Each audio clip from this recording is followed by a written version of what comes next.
நாம பார்க்குற இந்த வீடு 10 சென்ட் லேண்ட் ஏரியாவில் 1650 ஸ்கொயர் ஃபீட்டில் நார்த் ஃபேஸிங் பார்த்து அமைஞ்சிருக்கிற ஒரு 3 BHK ஹோம். லிவிங் ரூம்க்கு ஃபால்ஸ் சீலிங் மல்டிமீடியா டிவி நீட்லாம் செட்டப் பண்ணி தந்திருக்காங்க. டைனிங்கையும் கிச்சனையும் சர்வீஸ் போர்ஷன் ஹேங்கிங் லைட்ஸால் பார்ட்டிஷன் பண்ணியிருக்காங்க. பேசேஜ் ஏரியாவில் பாட்டம் கேபினெட் மிரரோட வாஷிங் யூனிட் ஃபிட் பண்ணி தந்திருக்காங்க.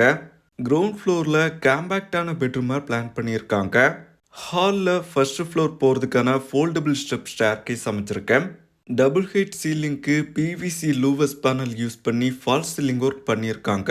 ஃபர்ஸ்ட் ஃப்ளோரில் காம்பேக்டான கிட்ஸ் பெட்ரூமும் ஸ்பேசியஸான மாஸ்டர் பெட்ரூமும் வர்ற மாதிரி வீட்டோட பிளானை ரெடி பண்ணியிருக்காங்க. 1650 ஸ்கொயர் ஃபீட்டில் அமைஞ்சிருக்கிற இந்த மாடல் ஹவுஸை 37 lakhs பட்ஜெட்டில் ஜாமெட்ரிக்ஸ் கட்டி முடிச்சிருக்காங்க. உங்கள் வீடும் இந்த மாடலில் நாகர்கோவில் சரௌண்டிங்கில் கட்டணும் இல்லை வீட்டை பற்றின டீட்டெயில்ஸ் தெரிஞ்சுக்கணுன்னா டைட்டிலில் ஜாமெட்ரிக்ஸோட கான்டாக்ட் நம்பர் கொடுத்துருக்கோம்.